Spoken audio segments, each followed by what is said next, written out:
What is up, everybody? Sera Moon here, coming to you from the Gulf of Maine. We are in Stonington, Maine. We got a 10-minute breathe for you, and I am so excited because this breathe is inspired by the PBS docuseries Hope in the Water, which is highlighting the stories of aquaculturists and activists all over the world who are trying to bring blue food to our growing population and save our oceans.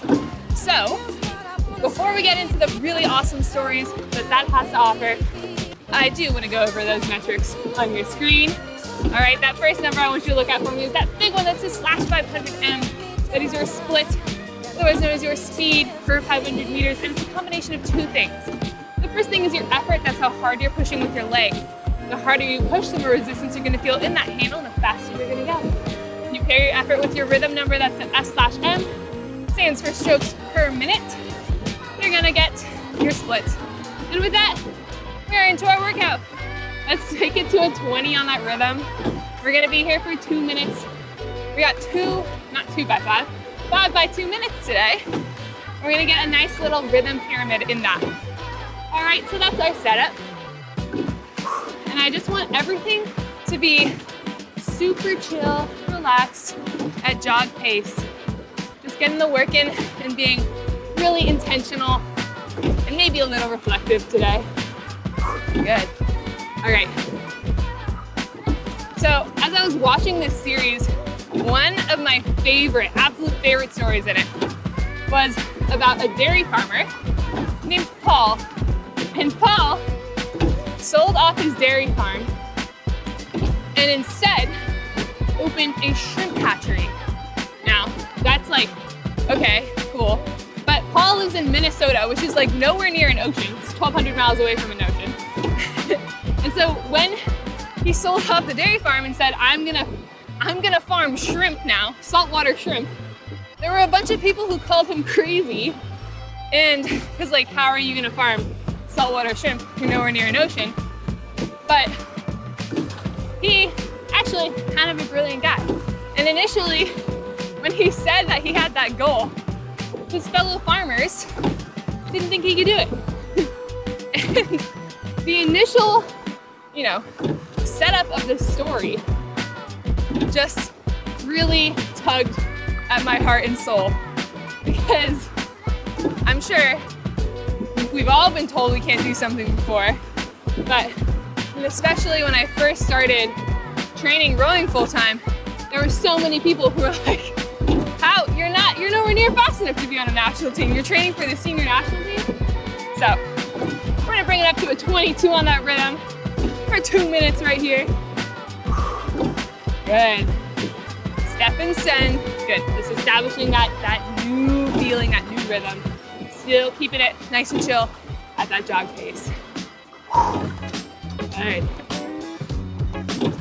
So I really resonated with that because let me tell you, I've been training full time since 2018, and when I first started, my erg scores nowhere near fast enough to what I needed, and my rowing technique nowhere near good enough to what I needed. And generally speaking, just as an athlete, I was not where I needed to be, but I had this dream of getting better, and I knew that I wasn't where I needed to be, but that wasn't like it. I wasn't like, oh, I'm good enough, let's do it. I just wanted to see how far I could go. And similarly, you might have gotten this Hydrow. It might have landed on your doorstep, you opened it, you set it up in your living room, and you were like, oh my God, now I gotta start using this thing. So we've all started in that place where it feels crazy. You have this goal and it feels like so lofty and unachievable. And I mean, in Paul's story, he had his very fair share of setbacks. Obviously, it's hard to raise shrimp in, basically little swimming pools, but even one of those swimming pools of shrimp can feed like thousands of people because it's so space efficient. And also, shrimp is like one of the big 3 blue foods. You got shrimp, tuna, and salmon. So like more than half of all of the seafood we eat is shrimp. Well, not shrimp, tuna, or salmon. But a lot of it is shrimp. So it's like a really good business idea, had a lot of potential. We're gonna take it up to a 24 on that rhythm right here. 2 minutes. Good.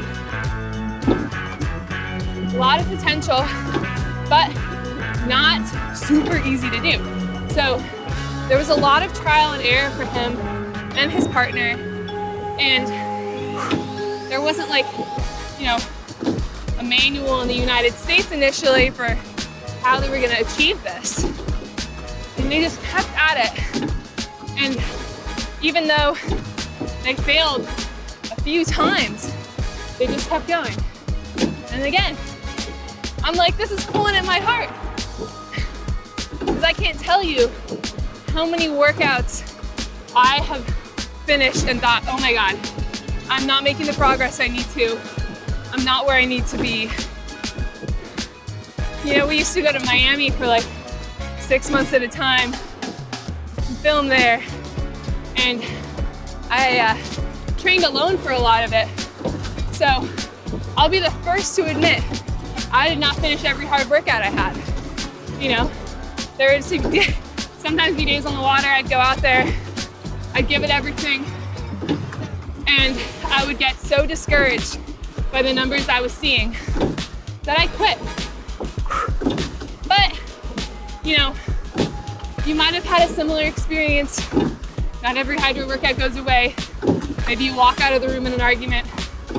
Maybe, you know, you forget something really important about your kid's schedule. Like, there are so many things. Climbing back down to a 22 on that rhythm right here, 2 minutes, as we think and acknowledge there are so many times you might have seen something as a failure, but what really makes anything about what happens in your life who you are is how you respond to that. So, I mean, I don't want to spoil the story, but of course, you know, Paul's got his shrimp now. He's got a thriving farm, but also the ability to help other people do what he really struggled to do at first, because now he has the know-how and, you know, a big dream to make these really, you know, eco-friendly shrimp farms, especially when you compare it to, you know, the beef and poultry industry across the Midwest. So he has this incredible opportunity to make this impact on the world because he's stuck with it, and he can set this example for the rest of the industry. And I mean, I know it might not be shrimp farming for all of us, but it's just such a powerful message in my eyes that, you know, the races I've gone to where I've absolutely done nowhere near as well as I wanted to, when I think about those, when I think about racing, those aren't the first ones that pop into my mind. I think about the wins. You know, those are the ones I take with me, and that feed that fire to do better and keep growing and keep setting examples. I mean, for me personally, as we bring it down to a 20 at the bottom of our pyramid here, bring it down to a 20 for me. You know, I really hope that the work I do inspires young women and girls to feel powerful, confident, you know, that feel like it's really cool to be strong and fit. And I think, you know, no matter who you are or what you're doing or what your goal is, you have the power to make it happen, even when people call you crazy for it. And you have the power to be a leader in that space once you make that dream come true. And whether that's a leader for your family, you know, setting a good example, or something completely unrelated, you have that. You have that in you. And it's so funny, I think Paul Danoff lives in my mind rent free now, because just think about like the grit that it really takes to do something when it seems just so out of this world, because nobody's done it before. But everything that's ever happened had to happen once, had to happen the first time at some point. And so that could be us right now. That could be you. Yeah, think about that. So take these last strokes with me here. Sit nice and tall, sit nice and proud. And don't be afraid to go for it, to get it, whatever it is, whatever you want. You're not crazy. Get it. Take this last stroke. Put that handle down. Psych yourself up and go get it. My name is Sera Moon. Thank you for joining me on that 10-minute breathe, and I'll catch you on the next one.